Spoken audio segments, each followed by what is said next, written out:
이것을 구설 서마를 깨어서 보물로 만들어 줘야 되겠다라고 하는 마음이 생겼습니다.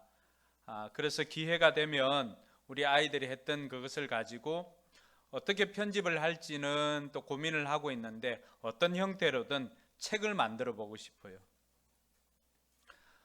제가 본문을 적고 간단하게 몇 줄 정도 그 내용을 좀 적고, 우리 아이들이 했던 것들을 그림이나 글이나 표현한 것들을 그렇게 묶을 것인지, 아니면은 그냥 본문만 하고 우리 아이들 표현한 것들을 그냥 할 것인지에 대한 고민들은 조금 있지만은, 어떤 형태로든 우리 아이들이 말씀을 듣고 반응을 하고 표현하고 했던 것들을 책을 만들어 주어 가지고 이 아이들에게 또 하나의 포트폴리오를 만들어 주는, 성공시켜 주는 그 역할을 하고 싶다라고 하는 생각을 했습니다.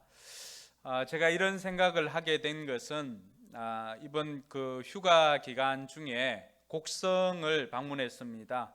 지금 산사태 나는 곳 있잖아요. 근데 다행히 그곳은 산사태는 나지 않고 아랫마을은 이제 거의 다 잠겼고 소 수십 마리가 그 수장되었고, 또 이 농기구나 이런 것들이 수천만 원 또 억 단위 되는 것들이 지금 물에 잠겨 있는 그 영상을 어제 목사님이 저한테 보내오셨는데, 저희들이 공교롭게 갔던 지역 그 곡성 또 담양 목포 이쪽 지역이 다 물에 큰 피해를 입고 해가지고 참 마음은 아픕니다. 근데 제가 이제 그곳에 가서 인면제일교회라고 하는 곳인데, 그곳에 목사님이 목회를 하고 또 사모님은 길 작은 도서관이라고 하는 도서관을 운영을 합니다. 근데 그 도서관을 운영하면서 할머니들에게 한글을 가르쳐 주어 가지고 이 할머니들이 한글로 시를 쓴 내용이 있습니다. 그렇게 해서 124편인가 그 글을 가르쳐 준 것을 시로 가르쳐 주어 가지고 이분들이 시를 썼어요. 이렇게 그때 나온 책이 시집살이 이렇게 되어 있는데, 그 내용이 너무 재밌는 것들이 많이 있습니다. 그 중에 하나 김점순 할머니가 쓴 눈이라고 하는 그 시를 보면 이렇습니다. 눈이 사뿐사뿐 오네, 시아버지 시어머니 어려워서 사뿐사뿐 걸어오네. 우리는 그냥 눈을 보고 눈이라고 생각했는데, 이 김점순 할머니는 눈을 며느리인 자기 마음에 이렇게 비유를 해서 이렇게 표현을 합니다.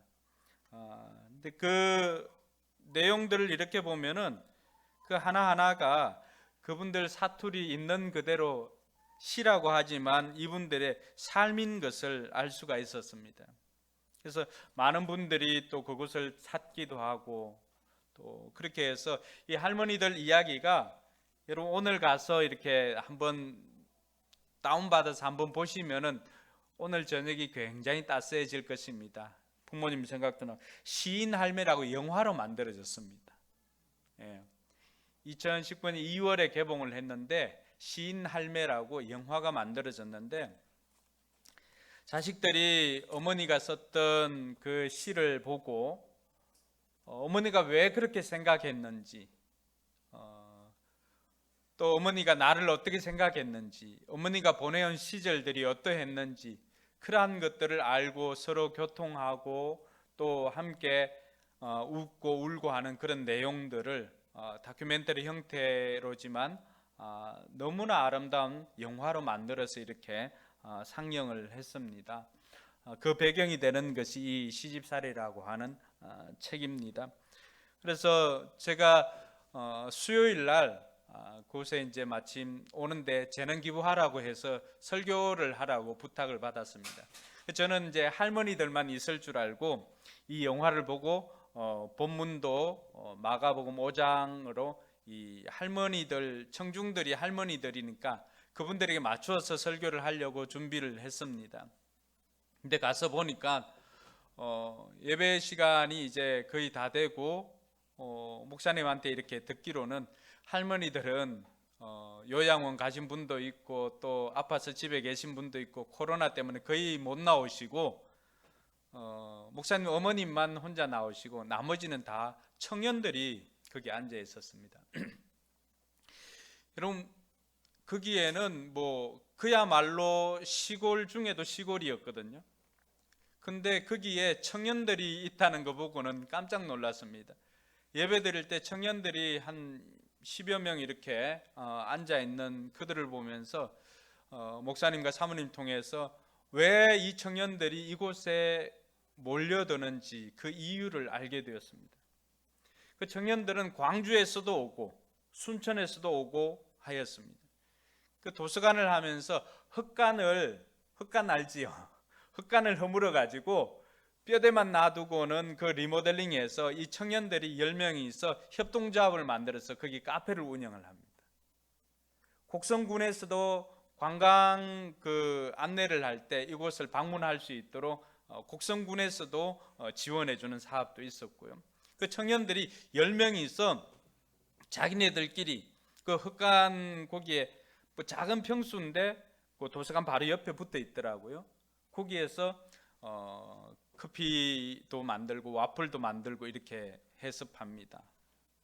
근데 그렇게 왔던 아이 한 명이 수요 예배에 참석해서 그날 기도를 했는데 여자 청년이었는데 이제 뭐 20대 초반이죠. 그 아이가 기도를 하는데 저는 설교보다도 그 기도의 은혜를 많이 받았습니다. 그 아이가 어떻게 기도하냐 그러면 뭐 여러 가지 기도를 했지만은 기억나는 것은 하나님, 이 동네 그 인면 사방리거든요. 이 동네에 당산제 지내는 것을 당산제가 없어지게 하시고 이 동네 사람들 모두가 동네 주민 모두가 예수 믿는 하나님의 자녀들이 되게 해달라고 하는 그 기도를 했습니다. 그 아이가 마음이 어려워서 그곳을 찾아왔다가 자기가 그것을 통해서 치유가 되고 회복을 경험하니까 그 지역을 위해서 기도합니다. 이 아이는 광주에서 왔어요. 이제 예수 믿은 지 1년 반, 채 2년 안 된 아이인데도 그렇게 기도를 합니다. 그래서 제가 목사님 사모님이 이렇게 만나면서 왜 이 청년들이 도심으로 나가지 않고 이 자리에 수요 예배 시간에도 10몇 명이 이렇게 모일 수가 있는가 물어보니까 목사님과 사모님의 비전 때문이었습니다. 하나님께서 인면제일교회와 길 작은 도서관에 주신 그 비전 때문이었습니다. 그 비전은 다른 것이 아니라 그곳에서 오히려 세계를 더 뻗어나갈 수 있도록 목사님과 사모님 장을 마련해주고 사람을 세우고 하니까 그 아이들이 몰려드는 거예요. 그러니까 딸 둘에 아들 하나인데 둘째 딸은 그러니까 막내죠. 막내가 웹툰입니다. 웹툰을 하는데 웹툰 작가예요. 이제 4학년 졸업반인데 이 친구들을 중심으로 해서 또 웹툰을 만드는 작가들이 거기 모이는 거예요. 그 웹툰실이 따로 있어요. 얼마 전에 그 초록창 거기에서 이렇게 요청이 왔는데 동성애나 에로나 이런 것들을 하지 않는다고 하니까 거절을 하였습니다. 목사님 사모님 그 꿈이 뭐냐 그러니까 그거 앞에 이제 그 우사가 있고 그 옆에 또 빈 그 땅이 있어가지고 그것을 구입해서 어떤 꿈을 가지고 있냐 하니까 1층에는 그 저쪽에서 보면은 지하고 1층인데 편의점과 음악 공연장, 2층은 웹툰 전문 웹툰실과 웹툰 작업실과 그리고 그 유튜브 공간, 그리고 3층은 게스트하우스처럼 이렇게 만들어서 청년들이 떠나지 않고도 그곳에서 마음껏 세계를 향해서 이렇게 할 수 있도록 만드는 것이 그분들의 비전이었습니다.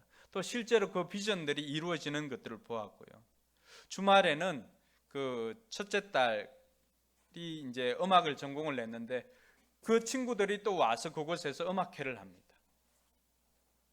여러분, 옆에는 우사 소들이 그냥 있고 동네는 작고 한데도 그 동네 벽면 곳곳에는 할머니들이 썼던 시들이 다 시화로 이렇게 그려져 있고, 그러니까 군수도 이 지역을 주목하고 있습니다. 왜냐하면 이 작은 곳에서 아이들이 변하고 청년들이 변하고 할머니들이 꿈을 가지고 희망을 가지고 있으니까 그곳을 주목하고 있습니다. 그래서 청년들이 떠나지 않았던 것들도 하나님께서 목사님과 사모님에게 주셨던 그러한 비전 때문이었습니다. 그래서 할머니들만 하고 하는 것이 아니라 이제는 또 아이들이 그림책도 내고 또 이렇게 시집도 내었습니다. 여러분, 이 잘 보이고 싶은 날은 처음 아이들이 썼던 시를 가지고 했는데 여기에 보면은 이렇게 그림이 그려져 있고 자기 그림이 그려져 있고 이제 시를 그린 게 있는데 여기에 보면 글자가 없이 꽃이 이렇게 되어 있는 게 있습니다. 그러니까 이 꽃이 이렇게 되어 있는 게 있죠. 여기는 욕이 쓰여 있어가 도저히 낼 수 없기 때문에 꽃으로 이렇게 했습니다. 김대한이 썼던 더럽게 싫은 인생, 김대한 4학년인데 이 김대한 더럽게 싫은 인생 이렇게 되어 있는데 여기 보면 그냥 한 줄로 되어 있습니다. 더럽게 싫다. 그게 시예요.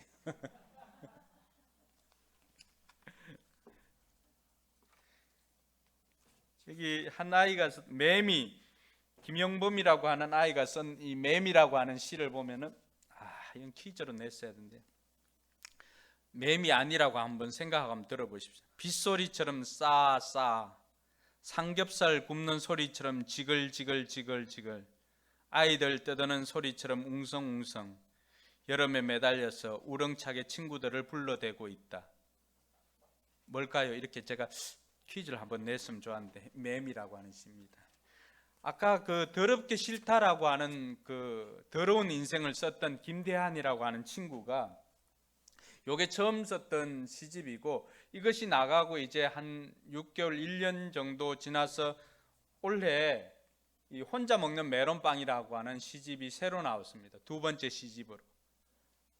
근데 제가 김대한이가 어느 정도 이렇게 바뀌었는가, 욕도 쓰고 뭐 더럽게 싫다 하고 그 뒤에 시들은 다 이 꽃들이 제일 많은 아이가 대한이라고 하는 아이였는데 그 대한이가 어떻게 바뀌었는지 제가 한번 찾아봤어요. 파스라고 한 파스의 생명이라고 하는 시가 있습니다. 한번 들어보세요. 파스가 필요할 때 불러만 줘요. 파스를 붙이면 너무나 시원해. 아쉽게도 잠시뿐이야. 파스는 영원하지 않거든. 떨어져서 다시 뻐근해져 버려. 그런데 믿음의 파스를 붙이면 아프지 않고 항상 시원해. 신기하게도 믿음의 파스는 떨어지지 않아. 그래서 우리는 믿음의 파스를 붙여야 해. 여러분, 이 더럽게 싫다라고 하는 시를 썼던 아이가 1년여가 지나고 아이가 이렇게 바뀌었습니다. 아이들뿐만이 아니라 할머니, 청년들, 그 동네가 여러분 그 시골 깡촌 중에 깡촌인데 그 시골이 이렇게 바뀌고 여러분 소들이 있고 한데 그게 무슨 카페가 필요하겠습니까? 그런데 그게 카페를 만들고 카페가 만들어져 있고 또 웹툰 작업실이 있고 또 1인 유튜브실이 있고 이런 것들이 그곳에 만들어져 있습니다. 음악 작업실도 있고요. 그렇게 하다 보니까 목사님 아들이 이제 신대원 1학년, 총신 신대원 1학년인데 따로 다른 데 나가서 사역하는 것이 아니라 그곳에서 어린이 사역을 하는 거예요. 다음 세대 사역을 하는 거예요. 아버지를 도와서. 그러니까 가장 지역적인 것이 어떻게 보면 가장 세계적인 것으로 만들어가는 것이죠. 그곳에서 그들은 꿈을 꾸고 비록 지역은 시골이지만 그곳에서 세계를 품고 K열풍에 힘입어서 또 여러 가지 일들을 계획하고 있는 것을 보았습니다. 이들이 이렇게 할머니들조차도 늘 하루하루 힘겹게 살아가던 할머니들조차도 꿈을 가지고 이분들이 이제는 영화배우 아닙니까? 영화에도 나왔고 얼마 전에는 또 학교에 초청 작가로 작가와의 만남 시간에 초청되어 가지고 간 작가들입니다. 또 시화나 그림으로 가지고 책을 쓰고 이미 이분들이 썼던 책이 한 20권 정도가 나와 있습니다. 여러분, 이들이 이렇게 인생이 바뀐 이유가 뭘까요? 할머니들도 하루하루 힘겹게 살아가던 할머니들도 시인이 되고 또 작가가 되어서 자신이 이전에 꾸지 못했던 그런 꿈들을 꿀 수 있었던 것이 무엇일까요? 그것은 바로 이들을 붙잡고 있는 하나님의 비전입니다. 비전. 우리 인생을 업그레이드 시키는 것, 오늘 10번째 시간인데 오늘 하고 이제 업그레이드 시리즈는 오늘 하고 이제 어느 정도 마무리를 하려고 해요. 하나님께서 우리 인생을 업그레이드 시켜주는 것이 무엇일까? 그래서 오늘 찾았던 것이 바로 비전입니다. 비전. 할머니들 뿐만이 아니라 그 지역 자체를 완전히 바꾸어 놓고, 저는 그분들의 이야기를 듣고는 엄청난 도전을 받았죠. 우리보다도 훨씬 더 시골임에도 불구하고 그곳에서 청년들이 모이고 아이들이 모이고, 거기도 어제하고 오늘까지 금토주일 오늘까지 이제 여름 성경학교를 하는데 아이들이 모여서 하고 있더라고. 밑에는 물난리가 나고 난리가 났는데 어떻게 그렇게 바뀌었을까? 꿈을 가진 이 두 사람으로 말미암아서 하나님께서는 그 지역을 바꾸었습니다. 그러니까 곡성에 자랑할 것이 영화 이외에는 없었잖아요. 곡성 영화는 보셨죠? 영화 이외에는 없었는데 하나님께서 이들을 통해서 선하고 아름다운 꿈을 그곳에 펼치니까 그것에 놀라운 일들이 일어나게 되더라고 하는 것이죠. 잠언 기자는 그렇게 이야기를 합니다. 잠언 29장 18절에 보면은 계시가 없으면 백성은 방자해지나 율법을 지키는 사람은 복을 받는다. 여기에 나온 계시가 바로 영어 성경에 보면 비전으로 되어 있습니다. 이런 비전이 없으면은 백성들은 방자하게 행한다라고, 뭘 해야 될지 모르니까 자기 멋대로 사는 것입니다. 그런데 뭘 해야 될지 그 방향을 제시해주고 그 방향으로 가게 되니까 이 사람들이 은혜를 받고 인생이 업그레이드 되더라고 하는 것입니다. 그래서 이들을 변화시킨 그 비전이 무엇일까? 먼저 우리가 기억해야 하는 것은 비전이나 사명은 내 안에서 생기는 것이 아니라, 내가 꿈꾸는 것이 아니라 비전과 사명은 하나님께로부터 오는 것입니다. 한번 따라해 볼까요? 비전과 사명은 하나님께로부터 주어진다. 우리는 이 비전이나 사명은, 나의 비전, 내 사명 어떻게 발견할까? 너무 궁금하잖아, 그죠? 그것 알면은 그 일에 우리는 목숨 걸 각오도 되어 있잖아요. 근데 많은 사람들이 자신의 사명이 뭔지를 몰라. 자신의 비전이 뭔지를 몰라. 그러니까 아까 말씀처럼 함부로 사는 거예요. 되는 대로 사는 거예요. 우리가 비전을 알 수 있는 방법은 두 가지가 있는데, 하나는 하나님을 경험하는 삶이라고 하는 삶 공부를 통해서 하나님의 일하심이나 비전들을 알아갈 수가 있습니다.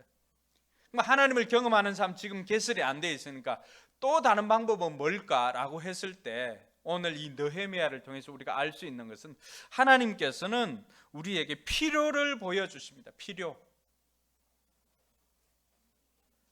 하나님께서 모세를 통해서 이스라엘 백성들을 구원하고자 할 때 하나님께서 먼저 모세에게 필요한 마음을 주셨던 것은, 그가 어느 날 바깥에 나가 보니까 이집트 민족에게 고통을 받는 자기 백성들을 보게 됩니다. 이전까지는 들지 않았지만 그때 이 모세의 마음에 들었던 것이 무엇입니까?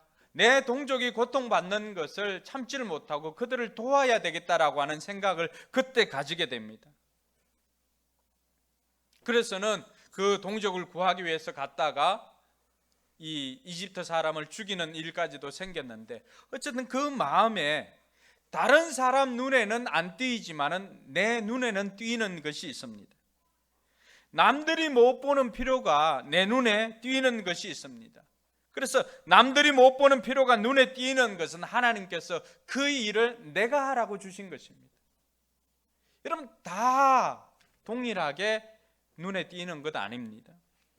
남들이 못 보는 것, 우리 눈에만 보일 필요가 있습니다. 여러분, 이 길 작은 도서관도 어떻게 시작했냐고 하니까, 마침 사모님이 그 문헌정보학을 전공을 했지만은 어느 날 할머니들이 도서관에 와서 이 책 꽂는 것을 도와주었습니다. 근데 책을 이렇게 다 꽂았다고 이제 사모님한테 이야기를 했는데, 가보니까 바르게 꽂혀 있는 것도 있고 아니면은 뒤집어 꽂혀 있는 것도 있습니다. 그래서 사모님이 저희 뒤집어 꽂혀 있는 거는 똑바로 이 글자를 똑바로 해서 꽂아주세요 하고 부탁을 했는데, 뒤집어진 것을 따로 이렇게 세우는 게 아니라 똑바로 꽂혀 있는 것을 다시 가지고는 뒤집어 꽂더랍니다. 그걸 보고 사모님이 할머니들이 글을 모르구나. 그래서 그 필요를 알게 된 거죠. 내가 이 할머니들에게 한글을 가르쳐 줘야 되겠다. 그 필요가 느껴지고는 필요를 보고 그것을 채우려고 하는 소원이 생긴 거죠. 그들의 필요를 보고 하나님의 필요가 느껴지고 그 필요를 채울 만한 그 소원이 내 아이에게 생긴 것입니다. 그래서 사모님이 그 할머니들에게 시를 가르쳐 주고 결국에는 시집도 내고 영화도 나오게 되었던 것입니다. 오늘 우리에게 또 생긴 비전이 바로 그런 것입니다. 모든 사람들이 똑같이 느끼는 것이 아니라 어떤 것은 보고 내가 불편을 느끼는 것이 있어요. 내가 도와줘야 되겠다라고 하는 내 마음에 그 간절한 열정들이 이렇게 생기는 것이 있습니다. 느헤미야 1장 3절과 4절에 보니까 이 느헤미야에게는 예루살렘 성벽을 세우는 것이 바로 그러한 하나님의 필요가 느껴졌습니다. 1장 3절에 보니까 이런 말씀이 있습니다. 그들이 나에게 대답하였다. 사로잡혀 오지 않고 그 지방에 남은 사람들은 거기에서 고생이 아주 심합니다. 업신여김을 받습니다. 예루살렘 성벽은 허물어지고 성문들은 다 불에 탔습니다. 그리고 이 말을 듣고는 어떻게 합니까? 나는 주저앉아서 울었다. 나는 슬픔에 잠긴 채로 며칠 동안 금식하면서 하늘의 하나님께 기도하여 여러분, 느헤미야라고 하는 사람은 바벨론의 간원으로 있었던 이스라엘 사람입니다. 근데 이 사람이 자기 땅 예루살렘에 자기 조상들의 그 성읍이었던 예루살렘 성벽이 어떻게 되었는지 사람을 보내서 알아보게 했는데 예루살렘 성벽이 무너지고 성문이 불타고 하는 그 소식을 듣고 또 그곳에 있는 사람들이 업신여김을 당하고 수치를 당하고 있다는 그 소식을 듣고 필요가 느껴진 거잖아요. 그리고는 그 성벽을 세우고자 하는 마음이 그때 비로소 들었던 것입니다.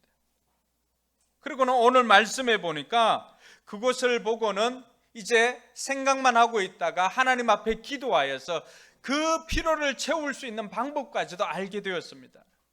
그리고는 임금에게 요청을 내서 도움을 받고는 그곳으로 향하였습니다. 오늘 시작하고 있는 11절 말씀이 예루살렘에 도착해서 3일 동안 쉬고 나서 그리고는 이제 예루살렘 성을 돌아보러 나갔습니다. 그래서 12절에 가보세요. 12절.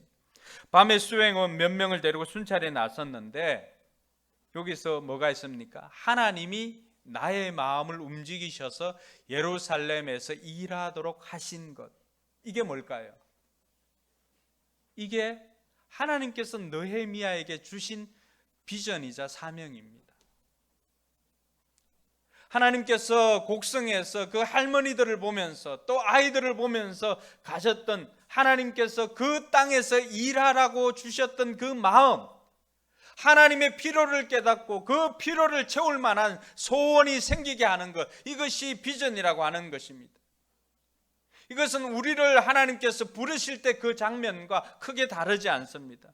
저 역시도 라이언 일병 구하기라고 하는 그 영화를 보면서 하나님 앞에 하나님 제가 이 일에 헌신하겠습니다 결단했던 것은 그때 라이언 일병은 자기가 이 대위의 죽음이 헛되지 않도록 최선을 다해 살겠습니다 하고는 그 최선을 다해 살았던 열매로 자기 가족들을 보여줍니다. 그때 하나님께서 제게 주셨던 마음은 하나님 제게 맡겨주는 그 어린 아이들을 하나님 앞에 올려드리겠습니다 라고 하는 그 결단을 하게 된 것입니다.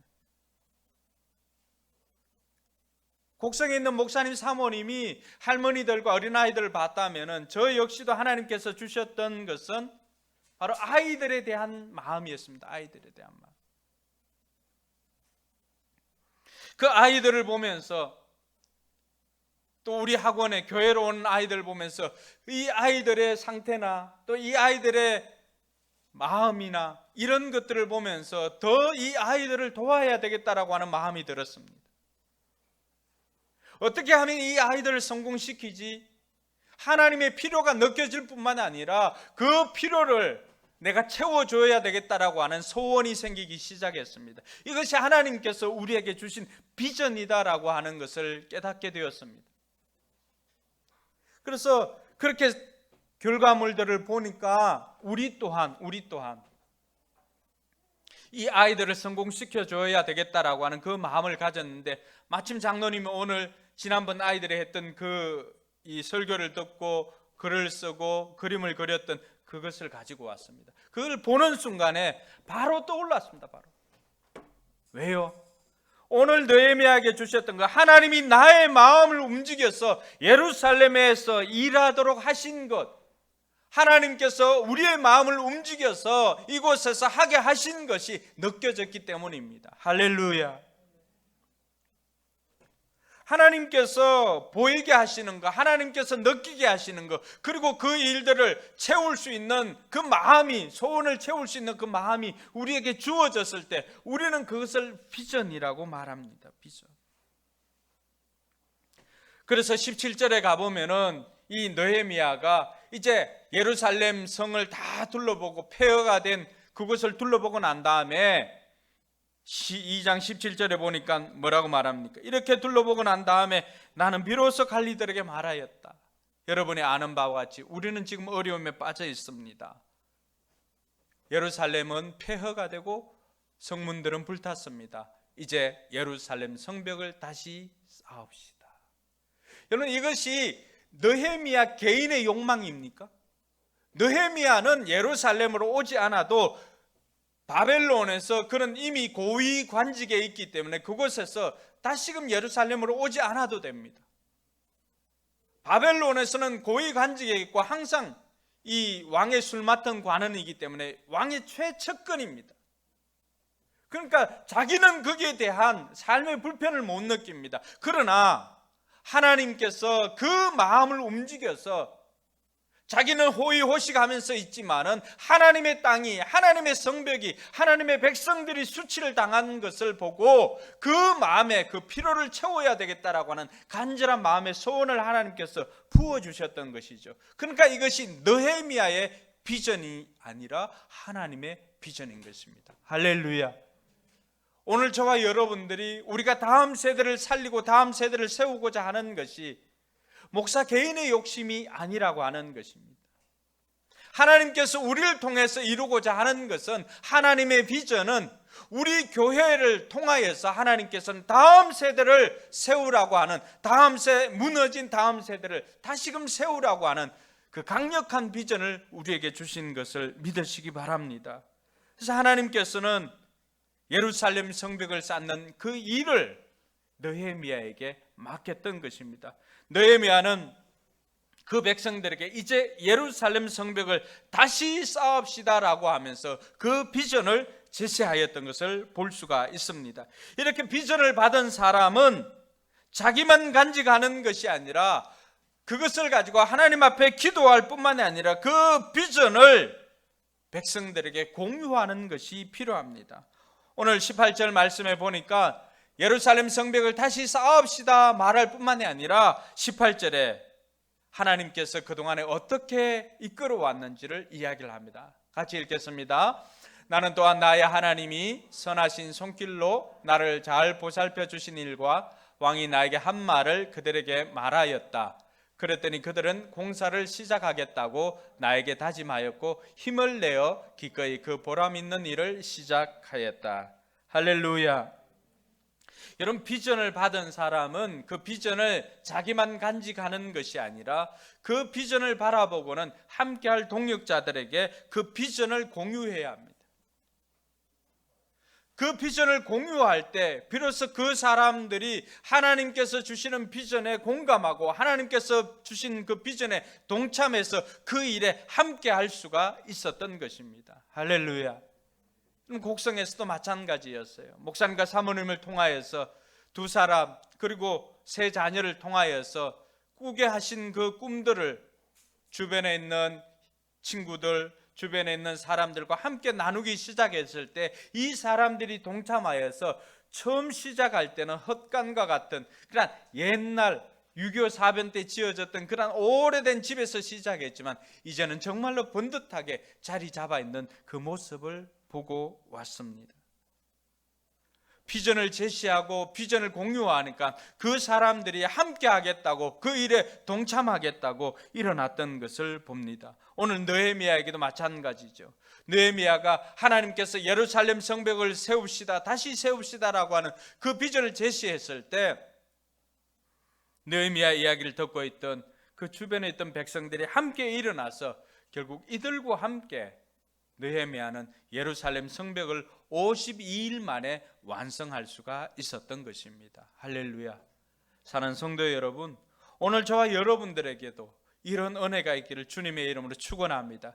하나님께서 우리를 통해서 이 지역에 무너져가는 다음 세대를 살리기 위해서 저와 여러분들을 불러주셨다는 그 사실을 깨닫고 어떻게 하면 우리가 이 아이들을 성공시킬까, 그것을 고민하고 그 일에 매진하는 저와 여러분들이 되기를 바랍니다. 우리가 아이들을 해보니까요, 아이들이 대부분의 그 아이들의 상태는 그 부모의 상태입니다. 그래서 이 아이들만을 하는 것이 아니라 아이들을 위해서 부모 교실도 해야 하고요, 부모들이 행복하게 사는 모습을 보면은 아이들이 안정감을 가집니다. 아이들이 왜 불안하고 두려워합니까? 부모들이 행복하지 못한 모습들을 많이 보았기 때문입니다. 왜 아이들에게 이상한 현상이 나타납니까? 부모들이 너무 이 아이들에게 공부해라 또 아니면 이것 해라 저것 해라 너무나 압박을 많이 가지기 때문에 이 아이들이 그 압박을 견디다 못해서 이상행동까지 나타나는 것을 봅니다. 왜 아이들이 휴대폰을 가지고 거의 중독 수준에 머물러 있을까요? 그것은 그 아이들에게 필요한 만큼의 충분한 사랑이 채워지지 않았기 때문에 다른 것으로 그 사랑의 탱크를 채우고 있기 때문입니다. 사랑하는 성도 여러분, 하나님께서 저와 우리 교회에 주신 비전들은 이렇게 다음 세대를 살리기 위해서 우리가 이 아이들뿐만이 아니라 이들의 부모님까지도, 이들의 이 아이들의 변화된 모습을 통하여서 부모님들까지도 하나님의 자녀로 만들어가는 그러한 비전을 함께 저와 꿈꿀 수 있기를 주님의 이름으로 축원합니다. 이 일을 하고자 할 때 언제나 방해가 있습니다. 오늘 말씀에도 보니까 19절에 보니까 호른 사람 산발락과 또 종노릇 하던 암몬 사람 도비야, 아랍 사람 게셈이 와서 이들에게 이야기를 합니다. 너희들이 지금 무슨 일을 하려고 하느냐? 너희들이 왕에게 반역이라도 하려는 것 아니냐? 그리고는 이들을 업신여기고 비웃었습니다. 여러분, 비전이 있는 곳에는 항상 반대가 있습니다. 반대가 없을 수가 없습니다. 비전을 이루는데 반드시 방해 요소가 있습니다. 오늘 느헤미야에게 있어서는 뭡니까? 느헤미야에게 있어서는 산발랏, 도비야와 게셈과도 같은 사람들입니다. 이 사람들이 와서 뭘 합니까? 사람들 마음에 두려움을 줍니다. 너희들 왕을 반역하는 것 아니냐? 그러니까 사람들이 그 두려움에 확 쌓이게 되면은 선뜻 하고자 하는 일들도 멈추게 되는 것이죠. 뿐만 아니라 사람들을 비웃습니다. 부정적인 생각들을 전파합니다. 이러한 부정적인 생각들이나 두려움들, 부정적인 프레임을 만들어서 하고자 하는 그 비전을 못하도록 막고 있습니다. 이러한 것들은 언제든지 생길 수가 있습니다. 우리가 하나님의 나라의 일들을 감당하고자 할 때, 우리가 다음 세대 사역을 하고자 할 때도 마찬가지입니다.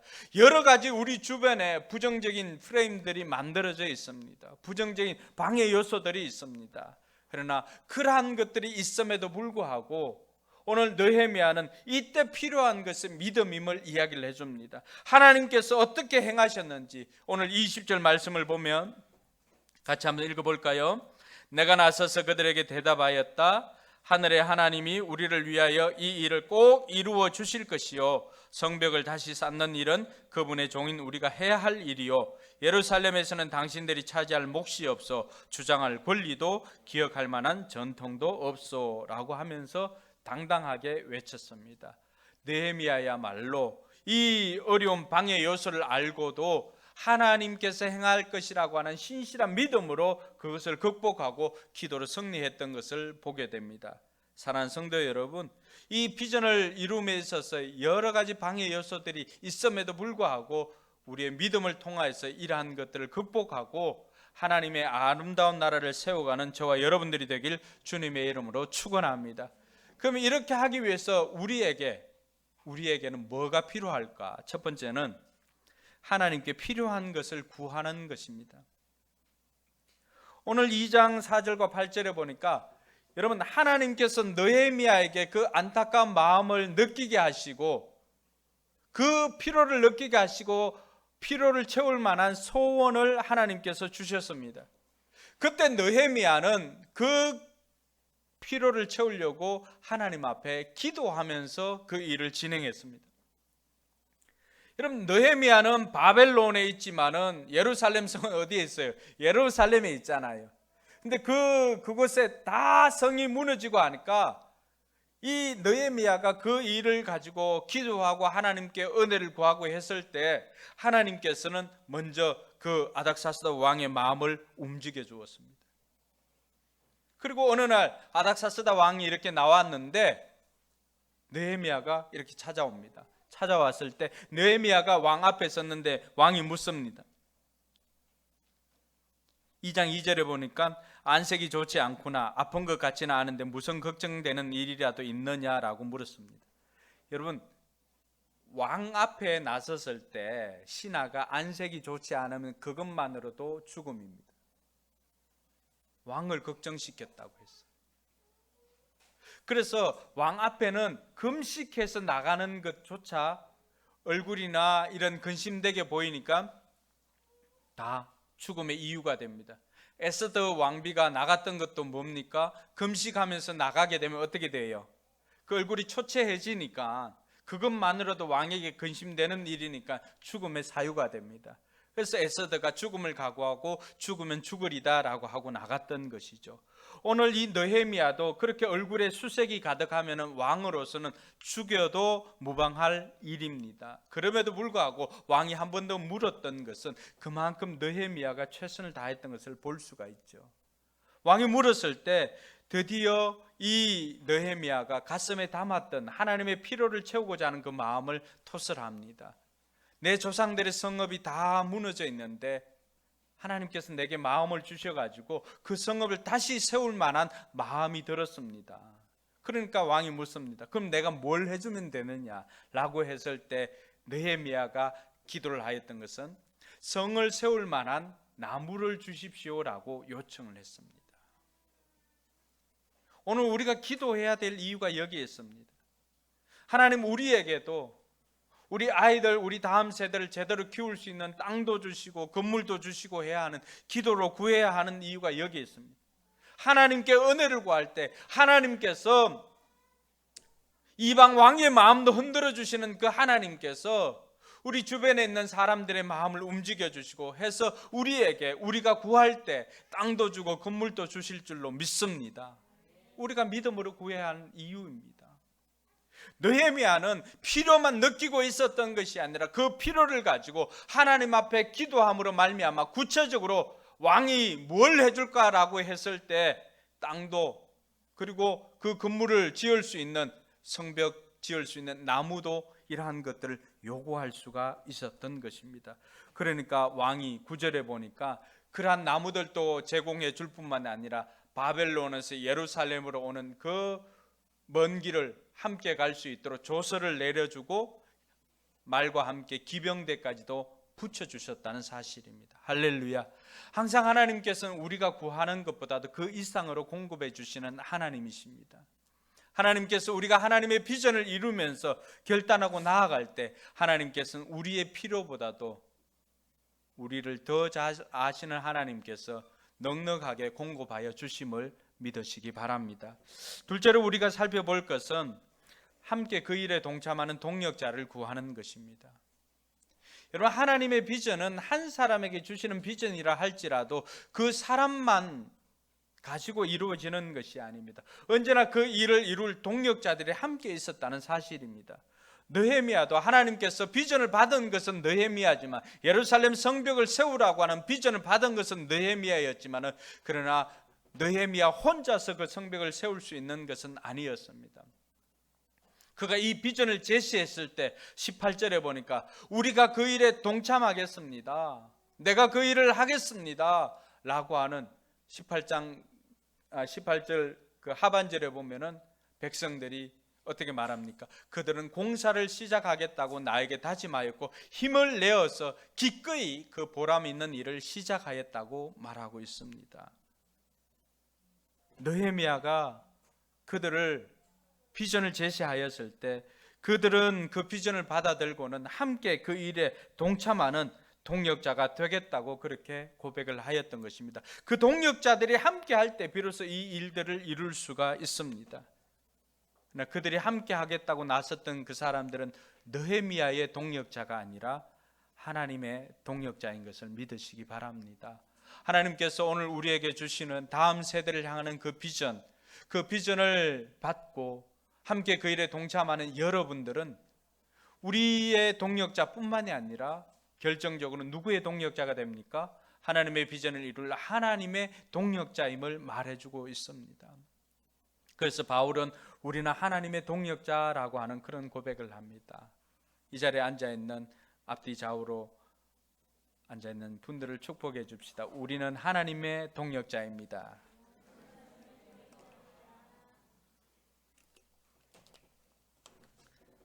동력자 하니까 못 알아들을 수가 있는데 하나님의 동업자입니다. 하나님의 비전을 위해서 함께 그 일을 이루어갈 동력자인 것입니다. 그러니까 하나님께서 우리에게 주시는 그러한 비전을 이룰 때 그 모든 상급들이 동일하다라고 하는 것을 알 수가 있습니다. 마지막으로 살펴볼 것은 오늘 방해를 뛰어넘고 그 일을 진행하였던 것도 하나님께서 함께 하심을 믿는 믿음이었습니다. 방해는 언제든지 있을 수가 있습니다. 그러나 그 방해가 있음에도 불구하고 그것에 무릎 꿇는 것이 아니라 하나님께서 이루어 주실 것이다 라고 하는 믿음을 가지고 담대하게 걸어나가는 것, 그것이 비전을 가진 사람들에게 필요한 것입니다. 오늘 저와 여러분들에게도 필요한 것은 바로 이 믿음입니다.